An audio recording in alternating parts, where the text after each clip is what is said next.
Assalamualaikum warahmatullahi wabarakatuh. Yang terhormat Ibu Sofi Yunida Putri SEMAK beserta Ibu Putri Dwi Aprilia Nur Khasana SEMSC selaku dosen pengampu mata kuliah Akuntansi Keuangan Menengah 1 dengan teman-teman sekalian. Pada kesempatan kali ini, kami dari kelompok 2 akan menjelaskan materi intangible asset. Untuk itu, saya akan memulai menjelaskan materi awal yaitu intangible asset issue. Baik, sebelumnya perkenalkan nama saya Syifa Zarahwar dengan PM 250130 Nah, di slide ini dijelaskan mengenai intangible asset issue.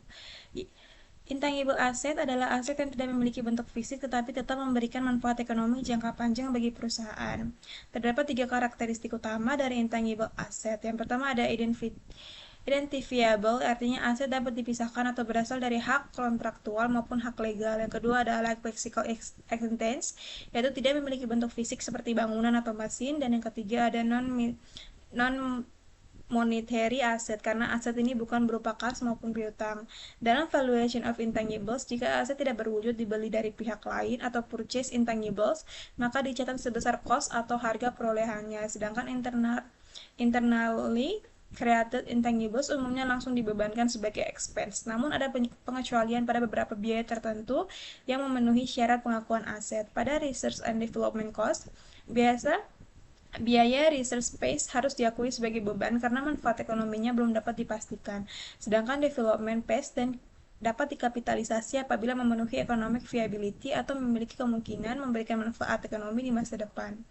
Contoh perusahaan dengan intangible asset yang besar adalah Coca-Cola yang memiliki brand image kuat, Disney dengan trademark dan copyright yang bernilai tinggi, serta Nokia yang memiliki banyak hasil research dan paten teknologi. Selain itu terdapat amortization of intangibles asset dengan umur manfaat terbatas atau limited life. Intangibles harus diamortisasi selama umur manfaatnya dan diuji impairment jika ada indikasi penurunan nilai. Sedangkan indefinite life intangibles harus diamortisasi karena dianggap memiliki umur manfaat tidak terbatas, tetapi tetap wajib dilakukan impairment test setiap tahun. Beberapa contoh intangible asset yang paten yaitu paten, copyright, trademark, software, dan brand name. Oleh karena itu, meskipun tidak memiliki bentuk fisik, intangible asset tetap menjadi aset penting karena mampu memberikan manfaat ekonomi jangka panjang bagi perusahaan sehingga memerlukan pengukuran dan perlakuan akuntansi yang tepat. Nah, selanjutnya kita masuk ke types of intangible assets, khususnya pada marketing related intangible asset. Marketing related intangible asset merupakan aset tidak berwujud yang digunakan perusahaan dalam kegiatan pemasaran dan promosi produk maupun jasa agar lebih mudah dikenal oleh masyarakat. Beberapa contoh marketing related intangible asset yaitu trademark, trade name, internet domain name, newspaper masthead, dan non-competition agreements. Trademark atau trade name memiliki fungsi penting untuk membedakan produk suatu perusahaan dengan perusahaan lain sehingga dapat meningkatkan nilai dan daya saing produk di pasar. Contohnya seperti Mercedes-Benz, Pepsi-Cola, Honda, dan IKEA yang langsung mudah dikenal oleh konsumen hanya dari nama atau logonya saja. Hak atas trademark biasanya dapat diperpanjang terus-menerus sehingga dianggap memiliki indefinite life atau umur manfaat tidak terbatas. Oleh karena itu, trademark umumnya tidak diamortisasi tetapi tetap dilakukan impairment test untuk memastikan nilainya tidak mengalami penurunan. Dalam accounting treatment, apabila trademark atau trade name dibeli dari pihak lain, maka perusahaan mencatat sebesar harga perolehan atau dikapitalisasi, sedangkan apabila dikembangkan sendiri, harga biaya tertentu yang dapat dikapitalisasi seperti attorneying phase, registration phase, design cost, dan consulting phase. Namun biaya research dan development yang tidak memenuhi kriteria pengakuan aset harus dibebankan sebagai expense.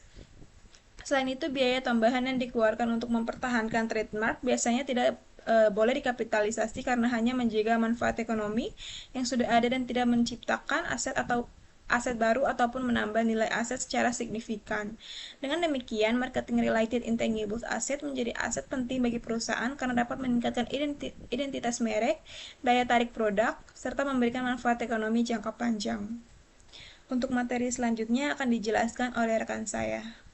Baik, perkenalkan, sebelumnya nama saya Anissa Putri Prayogo dengan NPM 25013010058.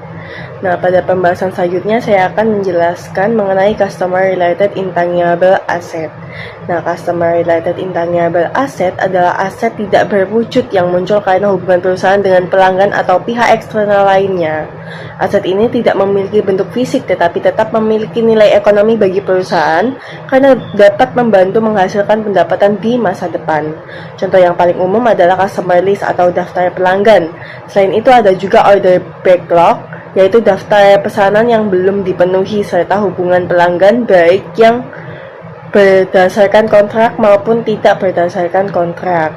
Aset seperti ini biasanya diperoleh melalui aktivitas bisnis atau akuisisi perusahaan lain karena manfaat ekonominya hanya dirasakan selama periode tertentu. Maka aset tersebut dapat memiliki umur manfaat terbatas.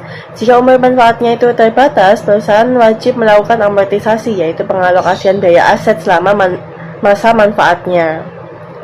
Nah, kemudian dalam contoh perusahaan Green Market AG, itu perusahaan tersebut itu membeli customer list dari sebuah perusahaan surat kabar besar pada tanggal 1 Januari 2022 dengan harga sebesar 6 juta euro. Nah, database pelanggan tersebut itu berisi berbagai informasi penting seperti nama pelanggan, detail kontak, riwayat pembelian atau pemesanan, serta data demografis pelanggan. Informasi ini memiliki nilai ekonomi karena dapat digunakan perusahaan untuk pemasaran, analisis pelanggan, dan peningkatan penjualan. Green Market memperkirakan bahwa manfaat dari customer list tersebut akan digunakan secara merata selama 3 tahun. Oleh karena itu, customer list itu dikategorikan sebagai limited life, intangible asset ataupun aset tidak berwujud dengan umur manfaat terbatas. Karena manfaatnya digunakan secara merata setiap tahun, perusahaan menggunakan metode garis lurus ataupun straight line method dalam menghitung amortisasi. Nah, kemudian pada contoh yang pertama, Green Market itu mengasumsikan bahwa customer list tidak memiliki nilai residu di akhir masa manfaatnya. Artinya itu setelah 3 tahun aset tersebut dianggap tidak memiliki nilai jual lagi. Karena itu seluruh biaya perolehan sebesar 6 juta euro wajib dialokasikan selama 3 tahun masa manfaat aset. Perhitungannya menggunakan metode garis lurus, yaitu biaya perolehan dibagi umur manfaat. Hasilnya adalah 2 juta euro per tahun sebagai beban amortisasi. Nah, beban amortisasi ini nantinya akan dicatat setiap akhir tahun untuk menunjukkan penurunan manfaat ekonomi dari customer list tersebut. Dengan adanya amortisasi, laporan keuangan itu dapat mencerminkan nilai aset yang lebih realistis dari waktu ke waktu. Kemudian, pada kondisi yang kedua, itu Green Market itu memperkirakan bahwa customer list masih dapat dijual kembali setelah 3 tahun dengan nilai sebesar 60.000 euro. Nilai ini tuh disebut sebagai residual value ataupun nilai residu. Jika aset memiliki nilai residu, maka biaya tersebut wajib dikurangkan terlebih dahulu dari biaya perolehan untuk mendapatkan amortization base ataupun dasar amortisasi. Dalam kasus ini, biaya perolehan 6 juta euro dikurangi 60.000 euro sehingga dasar amortisasinya menjadi 5.940.000 euro. Nilai tersebut kemudian itu dibagi dengan nomor manfaat 3 tahun sehingga beban amortisasi setiap tahun menjadi 1.980.000 euro. Nah, karena ada nilai residu, beban amortisasi menjadi lebih kecil dibandingkan contoh sebelumnya. Oke, selanjutnya yakni artistic related intangible asset. Nah, artistic related intangible asset itu adalah aset tidak berwujud yang berkaitan dengan karya seni dan hasil kreativitas. Aset ini itu mencakup hak kepemilikan atas karya sastra, musik, gambar, foto, video maupun materi audio visual lainnya. Hak atas karya-karya tersebut itu dilindungi oleh copyright ataupun hak cipta. Copyright merupakan hak eksklusif yang diberikan pemerintah kepada pencipta karya seperti penulis, musisi, pelukis, ataupun seniman lainnya. Hak ini memberikan kewenangan kepada pemilik untuk memperbanyak dan menjual karya mereka secara legal. Masa berlaku copyright adalah sepanjang hidup ataupun seumur hidup pencipta ditambah 70 tahun setelah pencipta meninggal dunia. Berbeda dengan beberapa hak lainnya, copyright itu tidak dapat diperpanjang. Copyright dapat memiliki nilai ekonomi yang sangat besar, contohnya adalah Disney yang pernah menghadapi kemungkinan berakhirnya hak cipta karakter Mickey Mouse. Jika copyright tersebut itu hilang, penjualan produk dan layanan terkait Mickey Mouse dapat terdampak hingga miliaran dolar. Karena itu, Disney bersama perusahaan hiburan besar lainnya itu memperjuangkan perpanjangan masa copyright hingga akhirnya diperpanjang dari 50 tahun menjadi 7 tahun. Contoh lainnya adalah Rally Useful Group yang memiliki copyright atas musikal karya Andrew Lloyd Webber seperti Cats, Phantom of the Opera, dan Jesus Christ Superstar. Walaupun perusahaan ini tuh sedikit memiliki aset berwujud, nilai perusahaannya itu tetap sangat tinggi karena copyright yang dimilikinya. Nah, dalam akuntansi, biaya untuk memperoleh copyright itu dicatat sebagai aset ataupun dikapitalisasi. Selanjutnya, biaya tersebut diamortisasi selama umur manfaatnya, terutama jika umur manfaat itu lebih pendek daripada umur legal copyright. Namun, biaya penelitian dan pengembangan yang tidak memenuhi syarat pengakuan wajib langsung dibebankan saat terjadi. Oke, selanjutnya kita akan memasuki pada pembahasan kontrak related intangible asset. Nah, kontrak related intangible asset adalah aset tidak berwujud yang nilainya muncul karena adanya perjanjian ataupun kontrak.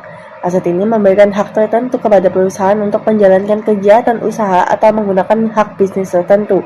Contohnya meliputi franchise agreement, licensing agreement, construction permits, broadcast right, serta service and supply kontrak. Nah, semua hak tersebut diperoleh melalui hubungan kontraktual antara dua pihak. Salah satu bentuk yang paling umum adalah franchise. Nah, franchise ini merupakan perjanjian di mana franchisor memberikan hak kepada franchise untuk menjual produk ataupun jasa tertentu menggunakan merek dagang atau menjalankan sistem bisnis tertentu dalam wilayah tertentu. Contoh franchise yang sering ditemui adalah McDonald, dealer Toyota, dan SPBU Shell. Nah, selain franchise, terdapat juga lisensi ataupun permit yang biasanya diberikan oleh pemerintah. Hak ini memungkinkan perusahaan menggunakan fasilitas publik dalam menjalankan usahanya. Misalnya penggunaan jalan untuk bus dan taksi, penggunaan lahan publik untuk jaringan listrik ataupun telepon, serta penggunaan frekuensi udara untuk siaran radio dan televisi. Dalam akuntansi, franchise atau lisensi dicatat sebagai aset tidak berwujud jika perusahaan mengeluarkan biaya untuk memperoleh hak tersebut, seperti biaya hukum atau pembayaran awal. Jika franchise memiliki umur terbatas, maka biayanya wajib diamortisasi selama masa manfaatnya. Namun jika umur franchise tidak terbatas atau bersifat permanen, maka tidak diamortisasi dan tetap dicatat sebagai biaya perolehannya. Sedangkan pembayaran rutin atau tahunan dalam perjanjian franchise dicatat sebagai beban operasional, karena pembayaran tersebut tidak memberikan hak masa depan tambahan bagi perusahaan. Kemudian, yakni yang terakhir tentang teknologi related intangible asset. Nah, teknologi related intangible asset adalah aset tidak berwujud yang berhubungan dengan inovasi, penemuan, dan perkembangan teknologi. Aset ini biasanya memberikan keunggulan kompetitif bagi perusahaan karena melindungi hasil inovasi mereka dari penggunaan pihak lain. Contohnya adalah patent teknologi dan trade secret. Salah satu bentuk yang paling penting adalah paten ataupun hak paten. Paten merupakan hak eksklusif yang diberikan pemerintah kepada pemilik untuk menggunakan, memproduksi, dan menjual suatu produk ataupun proses tanpa gangguan dari pihak lain selama periode tertentu, yang umumnya berlangsung selama 20 tahun. Terdapat dua jenis paten utama, yaitu produk paten yang melindungi produk fisik dan proses paten yang melindungi proses pembuatan produk. Banyak perusahaan besar seperti Samsung, Merck, dan Canon berkembang karena memiliki hak paten atas teknologi tertentu.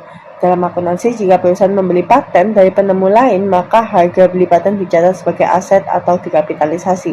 Selain itu, biaya lain seperti biaya registrasi dan jasa pengacara juga dapat dikapitalisasi.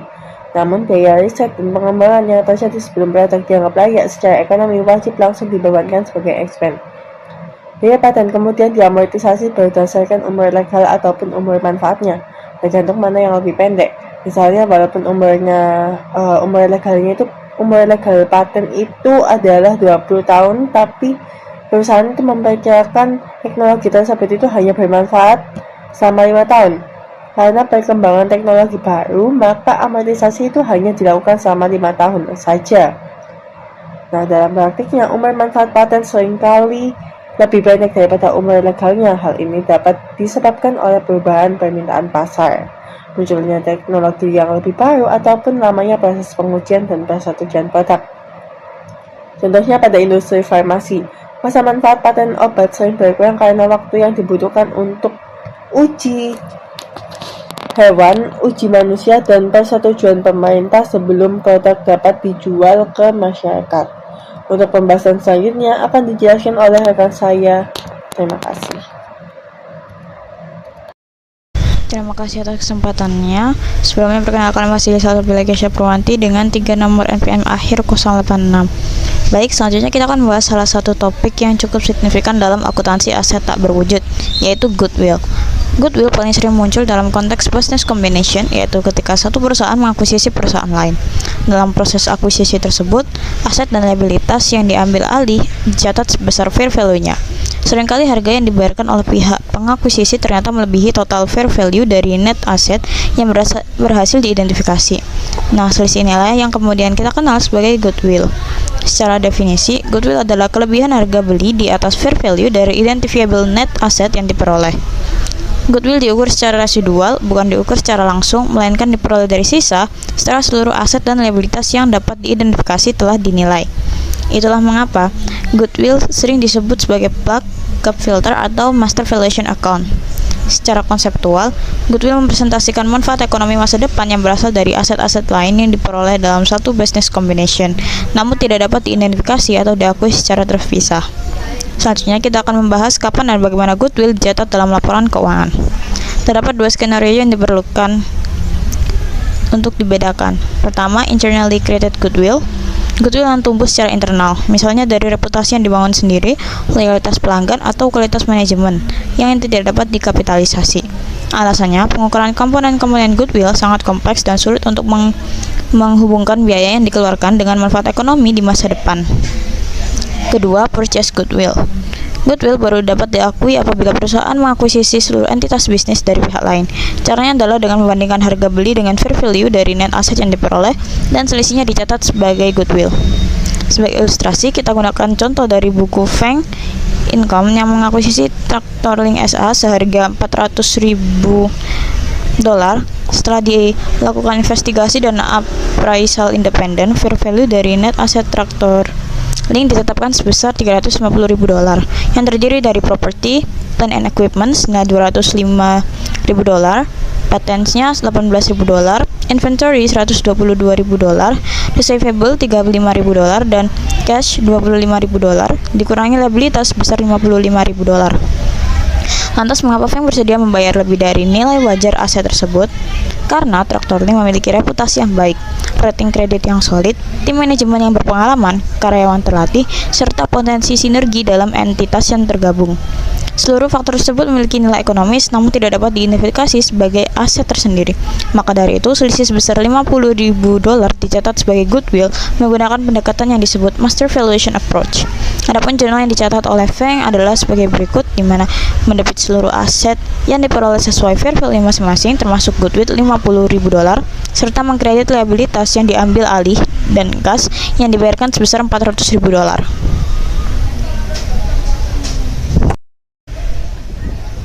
Setelah goodwill diakui dalam laporan keuangan, pertanyaan berikutnya adalah apa yang terjadi dengan goodwill tersebut seiring berjalannya waktu? Berdasarkan standar yang berlaku, perusahaan yang mengakui goodwill dalam suatu business combination tidak diperkenalkan untuk mengamortisasinya. Meskipun nilai goodwill berpotensi menurun seiring waktu, memprediksi masa manfaat goodwill secara akurat dan menentukan pola penurunannya secara sistematis dinilai terlalu sulit untuk dilakukan. Sebagai gantinya, goodwill tidak dihapus secara berkala, melainkan hanya disesuaikan nilai tercatatnya apabila terjadi impairment atau penurunan nilai. Dengan kata lain, goodwill diuji setiap tahun untuk menentukan apakah nilainya masih dapat dipulihkan atau tidak. Apabila terjadi penurunan nilai, barulah kerugian impairment diakui. Pembahasan lebih lanjut mengenai pengujian impairment goodwill akan dibahas pada bagian selanjutnya dalam bab ini.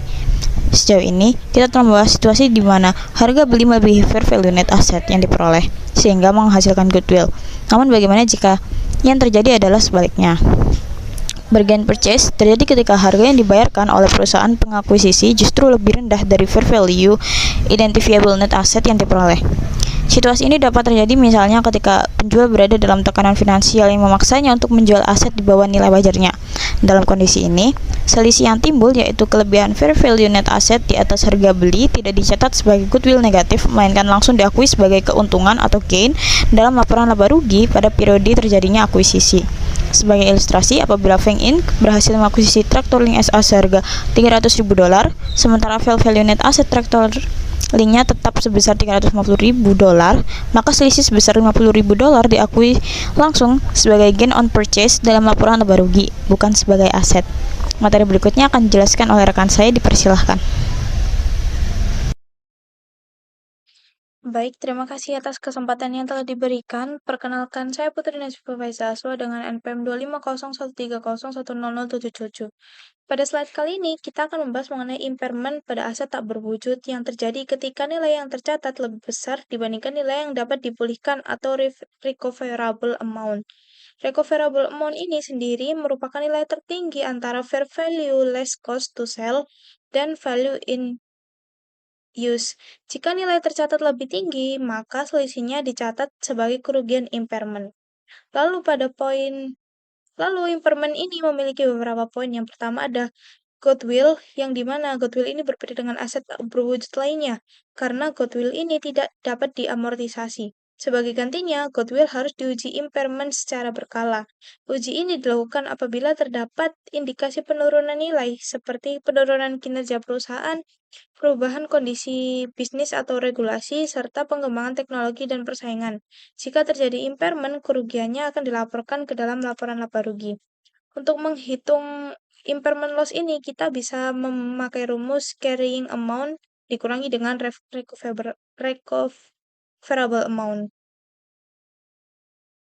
Lalu untuk poin ketiga ada reversal of impairment loss, yang dimana jika pada periode berikutnya nilai yang dapat dipulihkan atau recoverable amount ini meningkat, maka kerugian impairment yang sebelumnya diakui dapat dibalik atau dilakukan reversal. Setelah reversal ini, nilai aset disesuaikan kembali dengan amortisasi dan dihitung berdasarkan nilai baru tersebut. Pemulihan impairment ini dilaporkan pada bagian other income and expense di laporan laba rugi. Lalu pada poin keempat, aset tak berwujud dengan umur tidak terbatas. Ini harus diuji impairment-nya setiap tahun. Pengujian ini dilakukan dengan membandingkan recoverable amount dengan carrying amount. Jika recoverable amount lebih kecil, maka perusahaan mengakui kerugian impairment. Aturan reversal untuk aset ini sama seperti aset tak berwujud lainnya, tapi dengan umur yang terbatas. Untuk materi selanjutnya akan dijelaskan oleh rekan saya. Terima kasih. Terima kasih atas kesempatannya. Sebelumnya, perkenalkan nama saya Marsyadinata Aisy Susilo dengan NPM 25013010068. Pada slide ini, saya akan menjelaskan mengenai impairment of goodwill atau penurunan nilai goodwill. Goodwill merupakan aset tak berwujud yang muncul karena adanya kombinasi bisnis atau akuisisi perusahaan. Karena goodwill tidak dapat dipisahkan dan tidak menghasilkan arus kas sendiri, maka pengujian penurunan nilainya dilakukan pada Cash Generating Unit atau CGU, tempat goodwill tersebut dialokasikan. Sesuai IFRS, goodwill harus diuji penurunan nilainya minimal 1 kali setiap tahun. Tujuan pengujian ini adalah untuk memastikan bahwa nilai goodwill yang tercatat di laporan keuangan masih sesuai dengan manfaat ekonominya. Jika recoverable amount atau jumlah yang dapat dipulihkan lebih kecil dibanding carrying amount atau nilai tercatat aset, maka perusahaan harus mengakui impairment loss. Pada contoh kasus Colbui AG, divisi print memiliki carrying amount sebesar €2.400.000 yang di dalamnya termasuk goodwill sebesar 900.000 euro. Namun setelah dilakukan pengujian, recoverable amount divisi tersebut hanya sebesar 1.900.000 euro. Karena jumlah yang dapat dipulihkan lebih rendah daripada nilai tercatatnya, maka perusahaan mengalami kerugian penurunan nilai sebesar 500.000 euro. Kerugian tersebut dicatat melalui jurnal debit impairment loss dan kredit goodwill sebesar 500.000 euro. Setelah pencatatan dilakukan, nilai goodwill perusahaan menjadi berkurang. Berikutnya saya akan membahas mengenai presentation of intangible assets atau pengajian aset tak berwujud dalam laporan keuangan. Secara umum, pelaporan aset tak berwujud hampir sama dengan pelaporan aset tetap. Namun aset tak berwujud memiliki karakteristik khusus sehingga penyajiannya perlu dipisahkan dari aset lainnya. Dalam laporan posisi keuangan, perusahaan harus menyajikan aset tak berwujud selain goodwill sebagai pos terpisah. Jika perusahaan memiliki goodwill, maka goodwill juga harus dilaporkan secara terpisah karena dianggap berbeda secara signifikan dibanding aset tak berwujud lainnya. Hal ini bertujuan agar pengguna laporan keuangan lebih mudah memahami kondisi dan nilai aset perusahaan.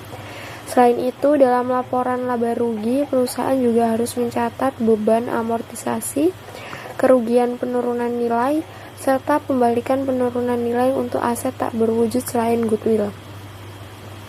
Informasi tambahan juga dicantumkan dalam catatan atas laporan keuangan, misalnya mengenai jenis aset tak berwujud, jumlah amortisasi, dan perubahan nilai tercatat selama periode berjalan.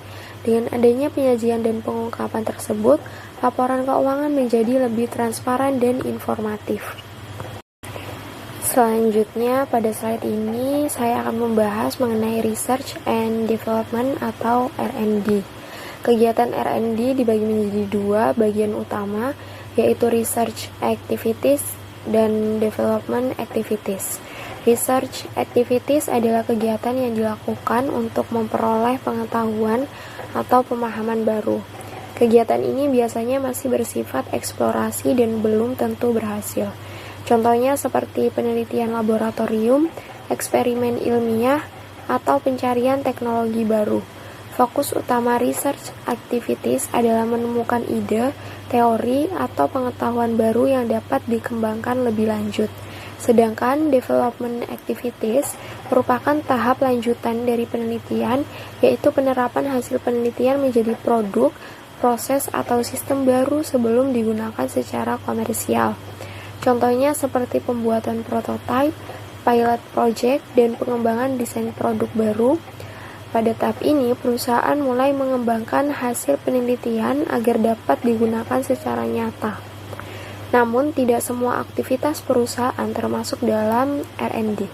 Perubahan rutin pada produk yang sudah ada, perbaikan berkala proses produksi, atau peningkatan kualitas produk lama secara terus-menerus tidak dianggap sebagai aktivitas R&D.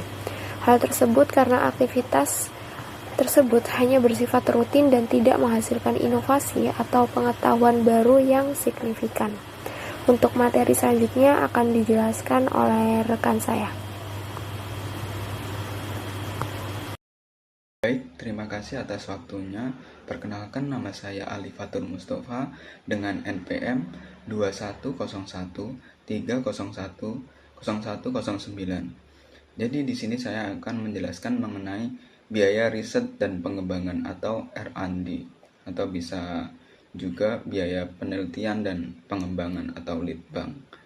Nah, biaya riset dan pengembangan ini tidak otomatis merupakan aset tak berwujud, karena biaya riset itu langsung dikategorikan di expense, dan untuk biaya pengembangan itu sebagian saja yang dikapitalisasi. Nah, untuk biaya ini merupakan biaya untuk menghasilkan sesuatu yang baru sebagai pengembangan atas paten atau hak cipta atas produk, proses, ide, formula, komposisi, atau karya sastra. Nah, selanjutnya biaya penelitian itu harus dibebankan pada saat terjadi, seperti yang udah dijelaskan tadi bahwa biaya penelitian itu masuknya ke expense dan hanya sebagian saja yang dikapitalisasi. Biaya pengembangan bisa saja dibebankan pada saat terjadi. Selanjutnya, kapitalisasi dimulai ketika proyek masih berada dalam proses yang cukup lama, yaitu ketika manfaat ekonomi dari proyek R&D masih akan mengalir ke dalam perusahaan. Jadi proyek tersebut layak secara ekonomi. Nah, beberapa biaya yang terkait dengan kegiatan lead bank itu ada bahan baku, peralatan dan fasilitas, terus personil, terus aset tak berwujud yang dibeli, selanjutnya ada kontrak layanan, yang terakhir ada biaya tidak langsung. Baik, jadi selanjutnya ini ada akuntansi untuk aktivitas lead bank atau penelitian dan pengembangan. Nah, ini merupakan penjelasan yang tadi. Jadi, biaya yang diperlakukan akuntansi yang terkait dengan aktivitas R&D sebagai berikut. Untuk yang pertama, bahan, peralatan, dan fasilitas. Nah, itu seluruh biayanya itu dicatat sebagai expense atau beban. Nah, kecuali item tersebut memiliki alternatif penggunaan di masa depan atau dalam proyek lain atau sebaliknya. Jika ada alternatif penggunaan di masa depan, maka simpan item sebagai persediaan dan alokasikan saat dikonsumsi atau digunakan, atau dikapitalisasi dan didepresiasikan pada saat digunakan. Untuk yang kedua itu ada personil.